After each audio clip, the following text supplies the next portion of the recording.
खानदेश तुमच्यासाठी मस्त मसालेदार शेवाळ्यान रेसिपी लई येऊन मी. आपलं कसं कटायच काहीतरी खावानी इच्छा वाजता आहे. एकदा शेवाळ्या ट्राय करा. मला गोडपेक्षा तर तिखटच जास्त आवडतं आणि काही जास्त बनवाले जीववर जास्त नाही. मी तर आळशी तर मी असं झटपट बनायची खास. त्यांच्यासाठी ना थोडं तेल टाकेल, शेवाळ्या टाका. त्यांना तुम्ही घर बनाल शेवाळेसुद्धा लिहू शकतात. थोडं परतायला येशील ना, त्यांना गरम पाणी टाकेली ना आणि थोडंसं उकळी ना, थोडंसं उकळी शिल्लक काढल्यावर कारण ना जसं चिपचिपा होई जातील त्या थोडं पटकन काढल्यावर ना चाळणी मग त्यांना थोडंसं गार पाणी टाका ना पटपट पटपट आणि त्याला साईडला ठेवी आणि ते मोकळे राही जातच. त्याच कढईमध्ये तेल टाका.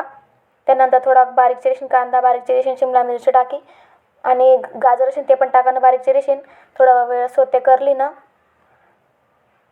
त्यानंतर त्या मटर राहत असतात त्या टाका ना शिजाडीशीन. चटणी टाकी मिनी, हळद टाकी मिनी, मिक्स करा सर्व. शेवाळ्या टाका त्यांना, मसाले फ्राय होईना तवं.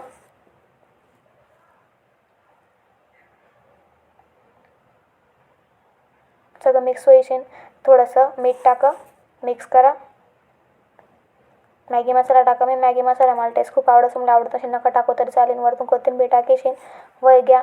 आपली रेसिपी तयार. नक्की बनावा. तुम्हाला कशी वाटणार रेसिपी, आवडणे की नाही आवडणे मला नक्की कमेंट करा. आणखीन रेसिपी कसली हवी नक्की कमेंट करा. मी तुमच्यासोबत शेअर करसू. फक्त असं कठीण रेसिपी नका सांगशात. नक्की ट्राय करा. रेसिपी आवडल्या चॅनल सबस्क्राईब करा. जाऊ नका. Bye bye.